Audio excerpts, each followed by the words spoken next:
I, for one, find a lot of peace when I'm just out in nature, and I feel it as an active energy flowing through me.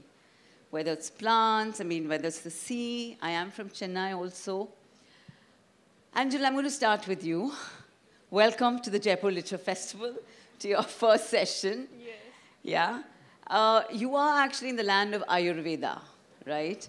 And Ayurveda is a holistic system that believes in the balance of the mind, body, and spirit. And a lot of Ayurvedic medicine comes from herbs and plants, and it's natural drugs is what they say, right? So the book that you've written, I saw the PDF. It was very interesting. You know, the healing, what is it? The Renaissance, healing plants of Renaissance Florence, right? Your book, the initial lead up to the introduction of the plants is about how the Medici family, they patronized actually the documentation of the plants, the drawing of the plants, the illustrations, the accuracy of actually making records of those plants. It was fascinating to just go through, to scroll through the entire Medici family and what each one sort of contributed to this. It's like it's like a tomb, you know, of research, valuable research. I wonder, before I get into the plants, Angela, when you actually came upon this, right, and you started exploring and discovering, what did you feel like? I mean, you know, what was it must have been quite a magical journey for you, right? And start looking at things again a second time. Oh my God, I've passed that by, but wow, this has these properties. Did that happen to you? Yes, I mean, everybody knows about the Medici. Everybody knows that they patronized the art and architecture. They made a lot of money and they spent it. From the 14th to 17th century. Absolutely. Right.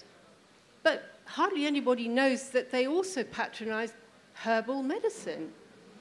It was Cosimo I, the Grand Duke. Hold it up here, so yeah. The Grand Duke, yeah, who actually patronized medicine in the University of Pisa. He set up a faculty for medicine, which of course was herbal. And he got the best botanist who could find, Luca Ghini, who said, I'll come on condition that you let me plant a big botanical garden with every botanical herb I can possibly think of. And Cosimo said, yeah, okay, anything you want.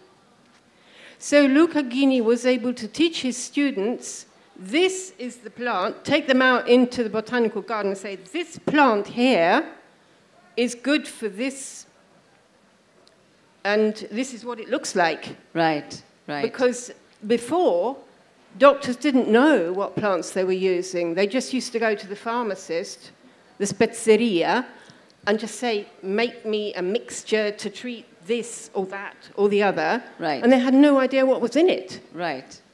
Ah. So this was a big change.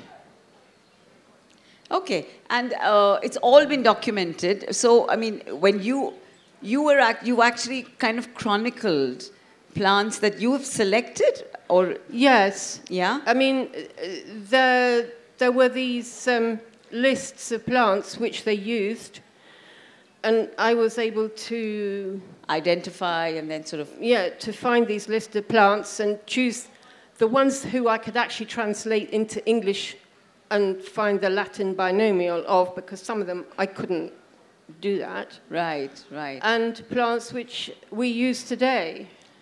So, Angela, I mean, you know, some are quite right out of, you know, your kitchen. We use them, I was reading that and a lot. Absolutely. Yeah. And so which would you tell us that is a must that we need in our kitchens? I know there's a climate difference, but yeah. Well, I've just been discussing these plants with Yuvan. Yuvan, yeah. And he recognized all the plants in my book, except for one, which was the dragon tree. I was going to say that too, yes. Right, exactly. It's the most extraordinary tree, but it only grows in the Canaries and in one island off the coast of Yemen. Wow. Nowhere else. So, actually, But how did it reach Florence for them to record it? Well, they would The travelers. import the bark from, Right, you right. know. Right, okay. There were all these boats traveling around the oceans and bringing things back, and they were using them. Yeah, yeah, yeah.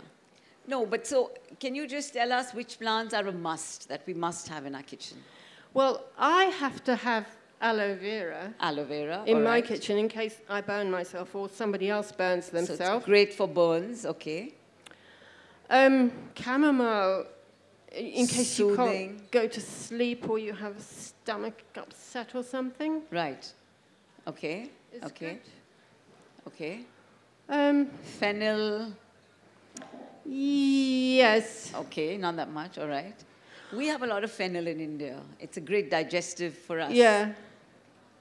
Yeah. Well, I've got to have nutmeg, but not because I'm using it medicinally. I'm not. I'm using it as a spice. Right, right. Okay, okay.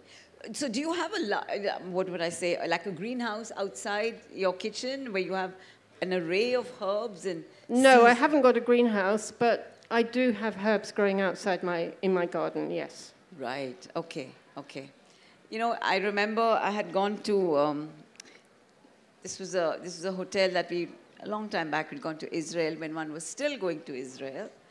And for their teas, you know, most floors have a kettle and tea bags. And they had little pots where you would pluck the peppermint and put it and have fresh, and it was amazing, you know. And I thought, wow, that's the way to do it. Not go and, you know, get Twinings to get their numbers go up, but actually have the fresh, you know, whether it's chamomile also, or hibiscus, or, you know, there's so many of these flower teas now. Hibiscus we don't have growing in England. Right. But I've got dried hibiscus in my cupboard. So do I. But, yeah. Okay, so, and Angela, so, I mean, has that changed your perspective, you know, when you're walking through, when you're coming to a new country? Is this your first visit to India? No. You've I've been 24 times to India. Ah, and which is your favorite place as far as herbs and plants and nature is concerned? I think the botanical garden in Kerala. In Kerala, It's really amazing. Really? It's a botanical garden which has no border, no fence, and at night all the wild animals can come in, including the elephants. So you mean it's on the periphery of a forest? Yes. Wow. And they haven't destroyed any of the forest. They've just planted in between the forest trees. That's amazing. It's really wonderful. Right, okay.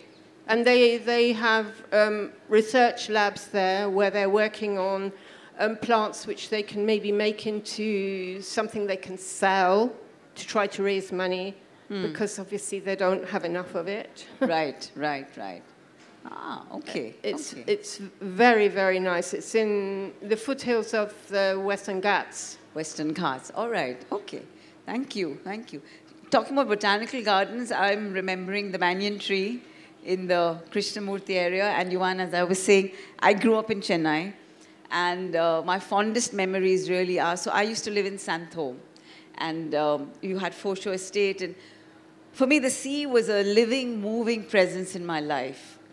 And I didn't notice the marshlands at that point. But now, looking back, yes, there is a strip that before you go to Adyar, I don't know what state it is in now, but it was pretty marshy then. You're lucky, you're really lucky to be there. And so, you know, your growing up or your formative years in the Krishnamurti campus and the nature-based learning that you went through, it was not just learning about plants, I mean, the outside world, it was also very soothing for your inner world, right? Would you like to tell us a little about that? Krishnamurti schools, there are 7 in India, and it's a very beautiful philosophy. A lot of people find it a little intangible, but this Rishi Valley is also one of them, Rishi right? Valley, Valley School, Sayadri, they are located in really beautiful places. And some of the things this philosopher, this man said was, question every answer. be a light. Question every answer. Yeah. Wonderful. Be a light unto yourself. No guru, God, organized religion can lead you to the truth. Truth is a pathless land and things like that. Right. And we had a lot of our classes happened outside, and the campus was a forest at the center of the city. We had about 80 species of trees. I was part of surveying them with a teacher.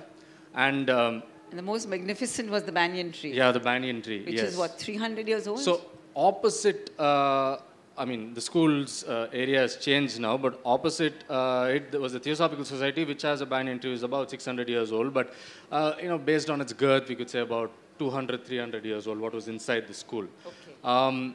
Actually, home was a very sort of tormentuous, sort of turbulent place. And what nature allowed was very basically get out of one's mind and to just feel wonder for the Indian pitta, which comes during the monsoon. Indian pitta is a bird. It's called the 6 o'clock bird. You get it in Rajasthan. It calls at 6 a.m. in the morning, 6 p.m. in the evening. Right. It goes, tweet-tew. No. No, do it's that, better, please. It's better. And I used to mimic better when I was younger. But it's through the year or monsoon? No, so during the monsoon. So it lives in the Himalayan foothills, and during winter it comes down and goes up. It doesn't cross Give the... it once again. Tweet-tew. Okay. Bird sounds better. Lovely. What I also recognized now was that nature allowed for metaphors to change the meaning of suffering in one's mind. Later on, whether it be, for instance, metamorphosis of a moth or a beetle, or the work that, let's say, decomposes to millipedes and pill bugs. Right. Or a tree decaying and then new life coming out of it. Yes. Yeah. These were. I realized that metaphors are a survival need for us. We go through things in our lives and we make meaning of them, and often within the human realm, we get very static metaphors to make sense of what's going on within our psyche. Right. While nature allows for transformative, dynamic things. So one of the things, I had for many years, complex PTSD, and there was, I know a point where I saw a beetle emerge from its pupa, and it was doing what we call a detritivore, and it was changing shit into something fertile. And for me, hey, you can actually do that with suffering. And what would it mean to actually leave dung beetles into your head? Wow. Wow. No, sorry, I'm going to get a little personal. How did you make that shift inside you personally? You had gone through shit also. Yes. How did you make sense of that? How did you give that meaning? One of the things which very spontaneously happen is that the quality of observation you bring to what we are calling the external world simultaneously projects inward. So there is a observation on a spectrum. So meanings sort of interchange. Is it kind of mirroring the reality? A mirror implies separation. Okay. And there is a quality of attention in which there is no self and the other, and that was that is easily perceptible in a non-human society, and that was really important for me to have in childhood. Otherwise, I'd be, I don't know, some drunkard or something like that. Yeah. Wow. Well, I'm glad that happened, and we have you here to share, and so delving back on your own personal experience, you realize the value of, I keep saying that today, we were just talking about it coming here, that the biggest, we don't have COVID, but the other pandemic is really about anxiety, mental health and anxiety amongst young people today. And I'm so happy that the stigma of going to a therapist is slowly being removed here in India. Otherwise, if you said, I think you need help, they say, well, I'm not mad. But now people are willing to, okay, I need to see a counselor, or, But if you, opened up the walls that we've put, the physical brick and mortar, and made our classrooms, and instead took them out into nature, like you did in Krishnamurti, would that help? Because the world has changed, There is a lot of more stress. Would that help children cope better? Yeah. So I work a lot with, I work with children 2.5 years old up till, college students. And I think we have something called the action pedagogy. And what we look at is, I think, central to that is not to look at one, the individual is a social construct. Right. And often structures, what they do is they tend to push us into a corner of agency means some form of consumption. Okay, let's say we are teaching climate change. Okay, use a cloth bag. Doesn't matter one bit. So a core part of the action pedagogy is engaging with structures. I came with a bunch of, we've engaged with so many campaigns, across India, and children have been a major part of it. And if I might just say a few place names, for instance, Zorba, Chhattisgarh, Niyamgiri in Odisha, Thoothukudi in Tamil Nadu. All of these are campaigns we have deeply engaged with and with children. Well, one of the things, the commonalities between these spaces I said was that, one of the names you see here made those places bleed and broke them beyond repair. And that's the thing with engaging with structures. We are complicit contained within multiple layers. And we buy stuff from Amazon. It's a way of seeing which does not split the social, psychological, political, and the ecological. Yeah. So you're talking about a consciousness then, a deeper consciousness. Campaigns, today you talk about campaigns, school campaigns, etc. And honestly, what I've seen, it doesn't move beyond make these posters, have this jingle, this song, right? But to actually get them, you're talking about making shifts in consumption, transforming, the way they look at things, no? No. So what we consume or don't consume, it's nice. It's nice to sort of practice in our lives. We buy something from some brand, doesn't mean a thing. Huh. The approach to, I think the approach to real behavioral change, value change, is direct engagement. For instance, recently I worked with a group in Assam on the Holangappa gibbon sanctuary, right now threatened with coal mining. Again, I think the person doing that, the name is right here. But the issue is not to look at ourselves, okay, because that's what these large powers, the mining corporations, want us to do.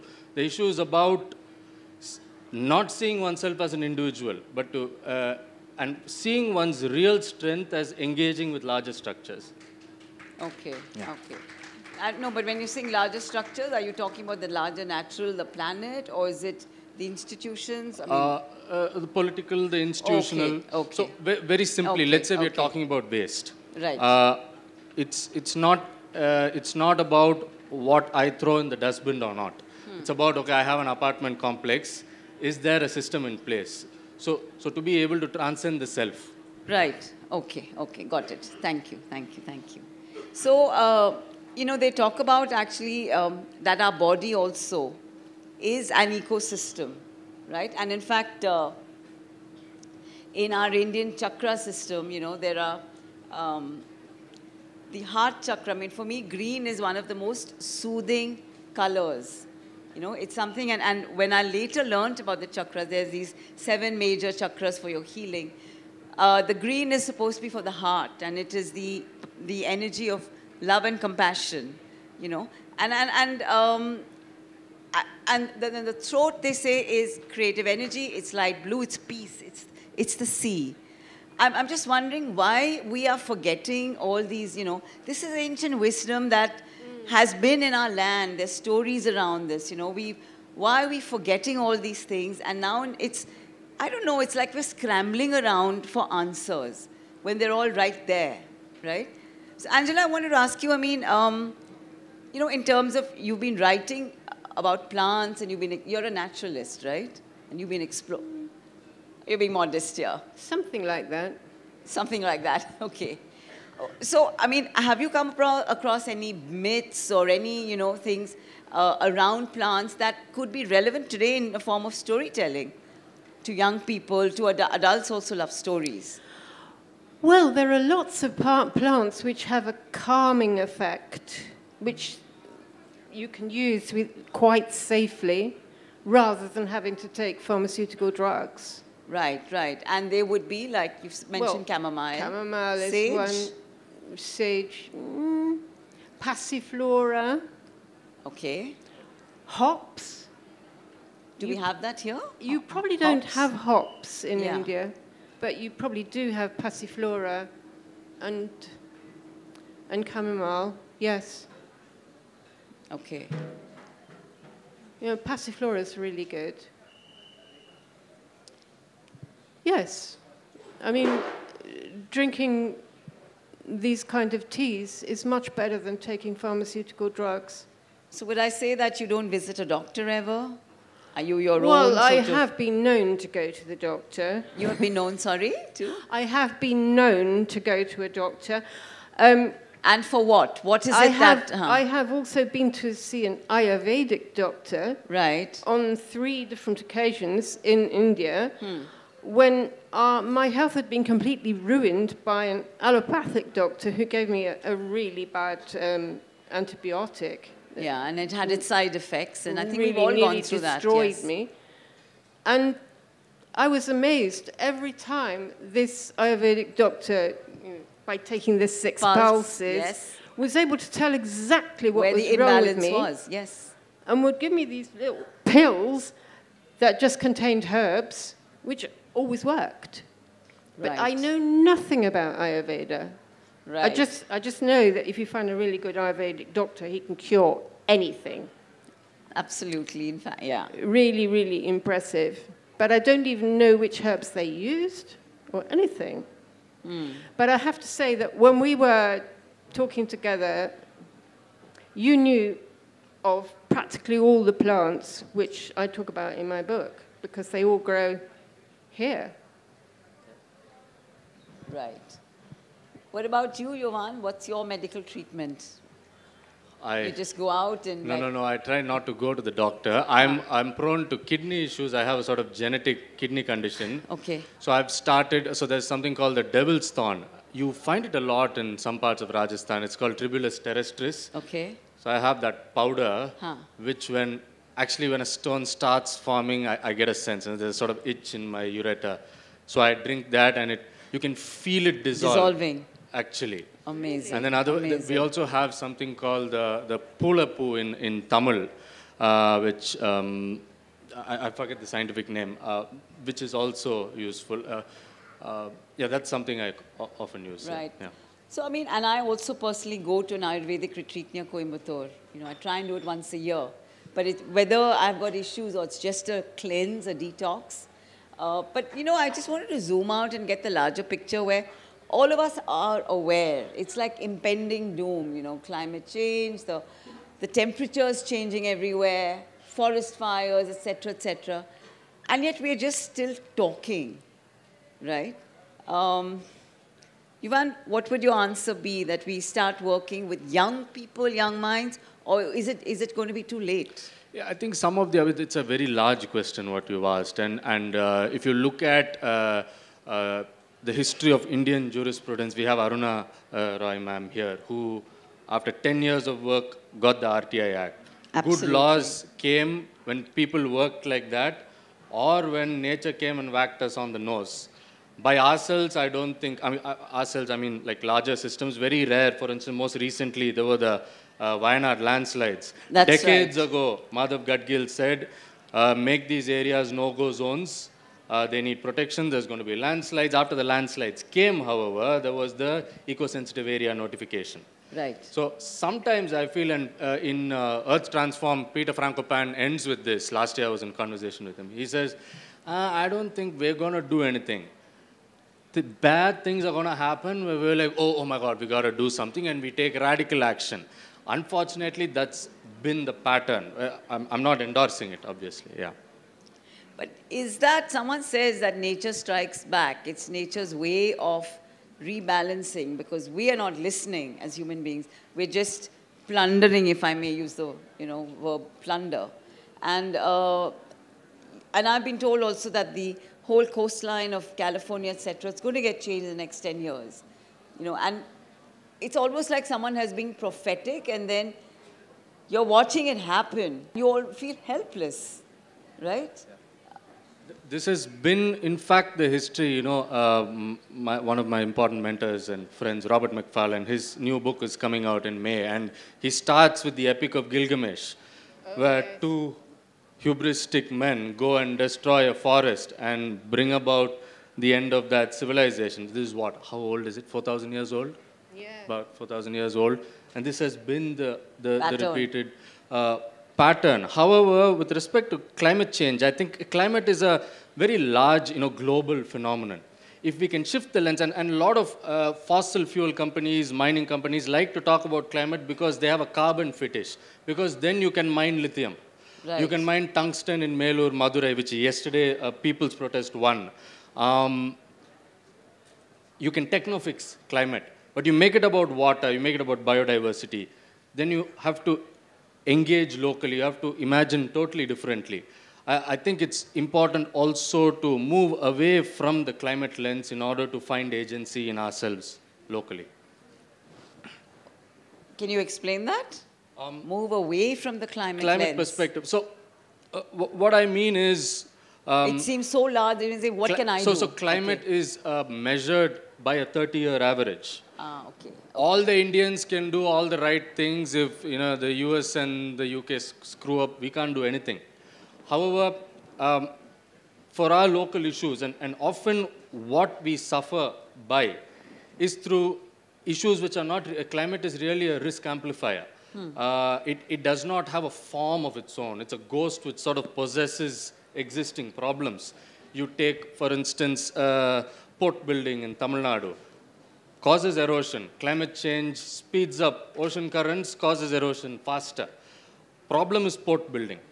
Right.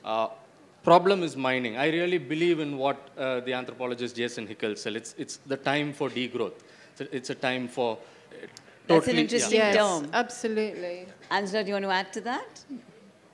Yes, well, I've been part of an anti-mining campaign for the last 50 years, and we haven't achieved anything. Haven't achieved anything, okay. No, we go to their AGMs and we ask awkward questions about how the mining companies are destroying the environment and destroying the lives of the people who live in those environments. And they just give us whiffle, waffle, piffle, boffle, cotton wool, and everything carries on. So, you spoke about degrowth, so it's like a dismantling of structures. I'm just wondering, we keep talking about migration as being one of the issues in India. Is it time for us to go back to being an agrarian society, or is it just... That's never going to happen. Never going to happen? No, but there are a lot of people now wanting to shift back to, there are not villages, but retreats. They want to go back and live simpler lives, a slower pace of life. Yes, but we need to look at making cities more livable, because that's where the majority of people now live. Yeah, but Angela, that's subjective. Someone thinks a skyscraper being on the penthouse on the 36th floor, I've reached that success, right? So, how are we going to get there? I don't know. But, there are places in Germany where they've built entire cities where there are no cars. Right. Everyone has to use a bicycle or walk or whatever. Yeah. Some places they try. But I think where we need to get, we don't have a vision of. The place we need to get as a people, as a community. It's not like going back. We're going forward. We're going forward. Yeah. It's misty. We don't know. We know what is not. Right. So one of the big things spoken of in the climate discourse is solution. Solution is a chemical metaphor, which is to make, vanish, to dissolve, to eradicate almost. I think a more useful metaphor from chemistry is suspension, as Donna Haraway said, to stay with the trouble. Right. And in facing these realities very deeply, But there will nothing be a will path remain. ahead. Nothing will remain static, right? Yeah, there will be movement forward, but not from a point of a solution, not from wanting to make things vanish, because they are not. So I think the path forward is away from the word solution, and we cannot imagine that yet. We can just hold hands and walk. Yeah. So your book, Yuvan, intertitle, I mean, it's a metaphorical, it's, I didn't know that it was actually that line that comes in with low tide and it gets, So your intertidal thing, I mean, how is it, you've been in now Chennai for how many years? You've been you've grown up, 26 years now, Chennai, right? Yeah. Has it been changing visibly in front of you? See, The coastline and... Chennai is interesting because the concept of wasteland, yesterday, day before, Philip Marsden's book, there's a chapter on peat, and there people drain the swamps. He writes about it. That happened in Chennai. People saw the urban sprawl grew, beginning from changing the imagination of people and how you look at land. So marshland were actually, which are in the floodplains of rivers, where water percolates down, gets... And that's the drainage part of it. Yeah, that's part of the drainage, and that's also an ecosystem and a livelihood. In Tamil, I speak Tamil, there's a word called porambokku. If somebody knows Tamil, it's a bad word. Oh, hello, sir. Okay. So if somebody cuts you off on the road or something, you'll be like, poda porambokku. No, I know Paityakari. So, okay. No, that's different. Porambokku is actually a word for wetland. It became a bad word. And it began with the British because these commons, wetland commons, could not be taxed. Who will you tax? Everybody uses it. Right. And so it changed with the sort of shifting of language, shifting of imagination, and then you no longer perceive it. So that you see very active in Chennai. You take, for instance, I'm sorry I'm using bad words. They're not really bad, but you take some of them. Muttal, Madayan, Mudan. These are actually names of people who take care of wetlands. They open the sluice gates. They build the bunds. Those are the names we use now to speak derogatorily of each other. So much bad language has its genesis in hydrology. Really? Which then shows you now why the city is disastrously flooding every 2 years. Bangalore also, because, and they've also built over the drainage everywhere. There is no, we keep talking about the colonial rule that, thank God, that's over. But they were a little smarter in the way they built our cities, right? There was proper drainage and... Oh, you're looking at the colonial... What? I don't think Angelo... Well, there's one place in England where they have done it properly. That's Oxford. Right. Where they have flood meadows. So when it rains a lot, the meadows flood, and people normally will travel through the meadows to get to the center of the city. Right. But one day they will be told they've got to wear boots up to here. One day they'll be told they've got to wear boots up to here. Okay. to get through the flood meadows.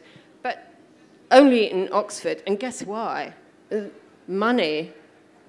So they built over natural drainage lanes and pathways? They just created a big area that could flood so that the city itself wouldn't flood. Oh, they've directed the water there. Yeah. Right. But, other places couldn't afford to put aside all this land in the same way. It always boils down to money, doesn't it? It does, it does. So, Trika, we've got a little time before Q&A. I love the caption of our session, Writing Nature, Reading Nature. Yeah? And Yuvan, you've got, it's a lovely book. I recommend everyone buy it. Meditations in the forest, around by the ocean, there are many of them. The thing of reading nature, we spoke about that there's no sense, no degree of separation. where you're flowing, you're one with it, right? How does one reach that space? It's a space in your head, right? You know, the post-human hydrofeminist Astrida Neymanis says, water allows you transcorporeality, which means whatever ideologies we have as individuals, it's constantly boring holes. We are river, we are part of the water cycle. And to be in touch with it, you know, I've done this with children. If you know the names of 50 plants around, your perception of the landscape and of yourself is profoundly changed. And by just knowing the names. By just knowing, because a name is a thumbtack. Naming is a political gives it act. An identity then. Yes, huh? You are giving something space to reside in the mind. I'm not saying, you know 100 names and it's wonderful, but to be in touch. Absolutely. and to have a practice of observation. Each of us have our practices of observation. Yeah. Things enter our perception, and there are things which we have conditioned to sort of completely blind spot. And the work is there in order to have this sense of oneness with other life. Yeah. Yes, it's really important in schools for children to have some area where there are plants growing, either plants that produce food, for example, and for the children to participate in planting the seeds and seeing the plants growing and recognizing the plants. This makes a huge difference to them. This is starting to happen in quite a few English schools now. I was going to ask you that. Is that happening there? Yeah, it's starting to happen in several English schools. I mean, for example, my daughter has a vegetable garden in her school. Huh.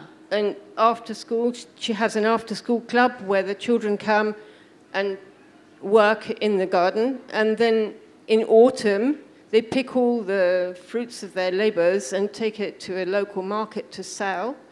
And then they give the money which they've raised to an organization that is cooking meals for homeless people. How wonderful, how wonderful. So this kind of thing is, it goes beyond education. It's much more important than just learning the regular subjects. Yeah, which is just literacy, nothing beyond that. But she also has an area in the school where there are trees.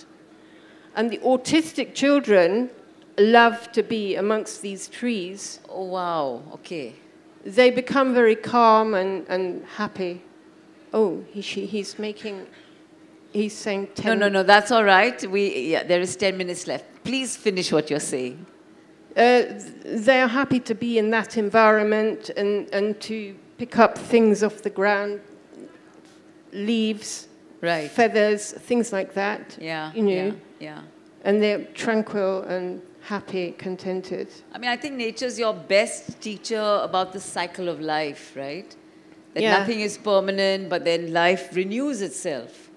To know that tomorrow is going to be another day. And I want people to grow plants that they can use as medicine again. I mean, almost everybody has got a balcony. Yes. Or a window ledge or something where they can grow a few plants, even if they haven't got a garden. Right, right.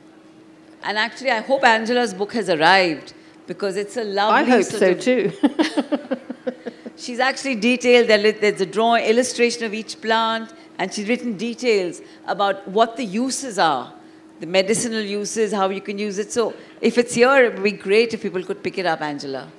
Yeah? And the thing about plants is that you can use every part of it, right? The flower, the fruit, the leaves, the root. Well, it depends on the plant. Yeah. Some plants you can use the whole plant. Other plants you just use the root. The root or the bark. Or you just use the petals, or you just use the bark.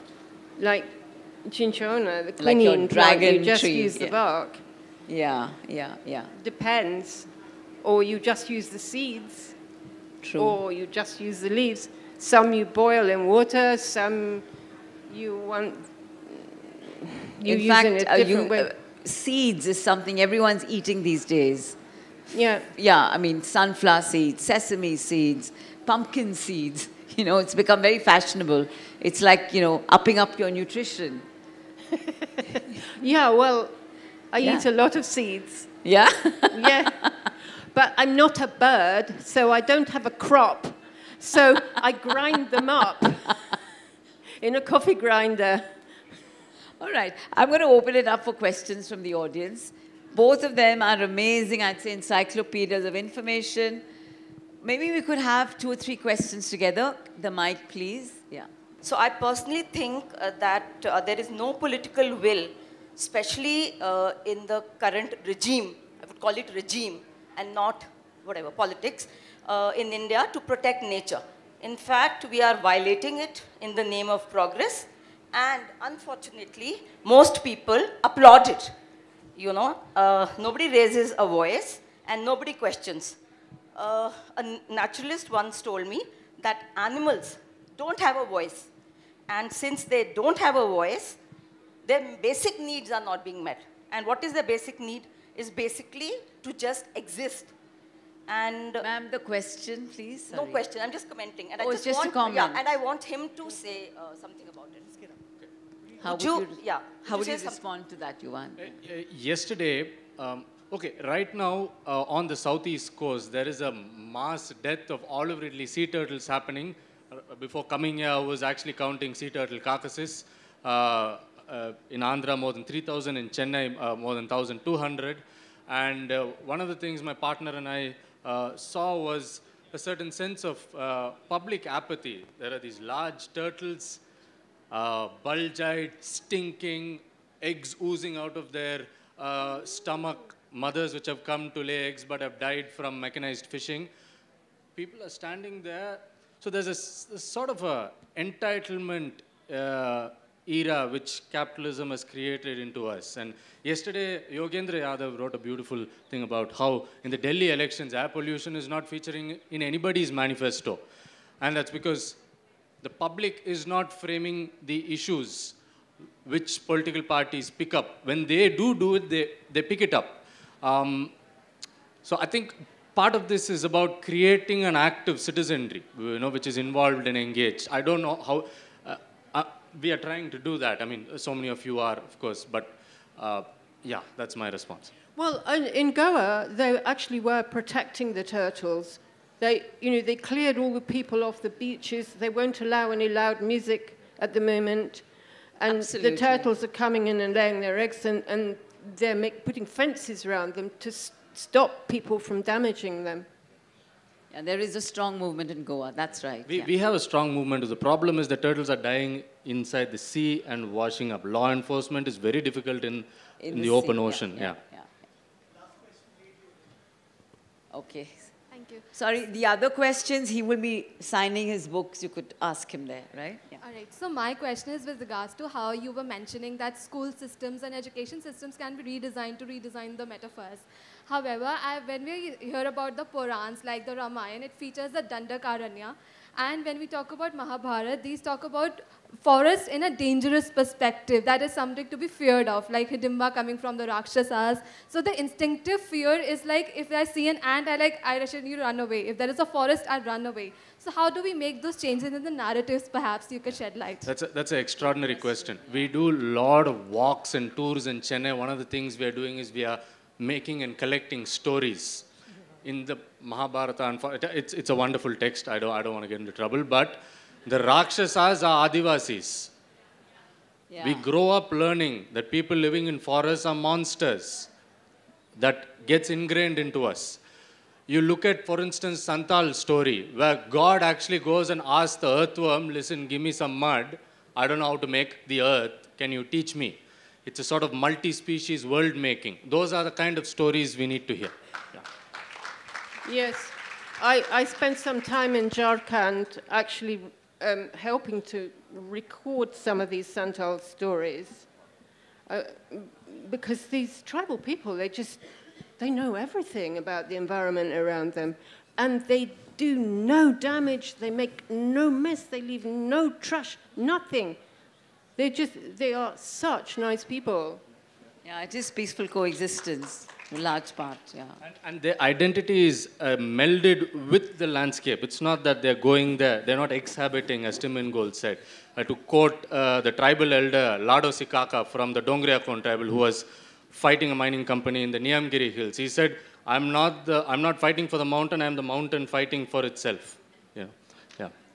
One more question? Absolutely. Okay, we have 2 minutes left for just one more question. Yeah, yeah. Take the mic and just the question straight. Yeah.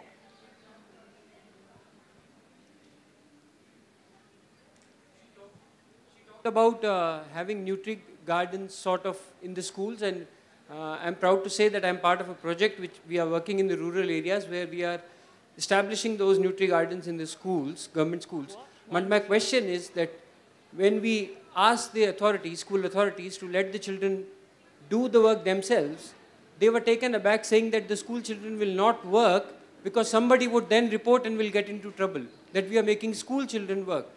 And also, the funder also raised this question that don't get into all this because we might get into trouble, saying that. So, are we looking down upon working with our own hands, or is it not a part of our culture anymore, because the children also didn't show any interest in working in the gardens whatsoever? Good question. Angela, do you want to answer that? I didn't quite understand. He says that what you were talking about, getting, these gardens in schools. Yeah. Yeah. They're part of a movement where they're trying to do this in Rajasthan, in Jaipur itself.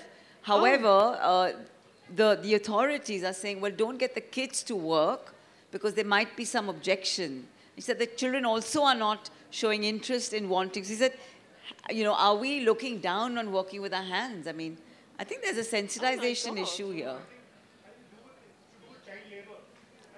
But it's not, you're not working, it's not labor. But this is nothing it's to therapeutic. This is nothing to do with child labor. Yeah. Child labor is when you make children work for 16 hours a day. Exactly. In cutting diamonds or This something. is part of their learning. Yeah. This is just participating in education for, half an hour after school, doing something that you really enjoy. You should speak This to is him not child later and labor. ask him how he works out his schools. No, we work a lot with the government. When we face problems, we just wait for that official to get transferred and we smile. Exactly, yeah. Well done.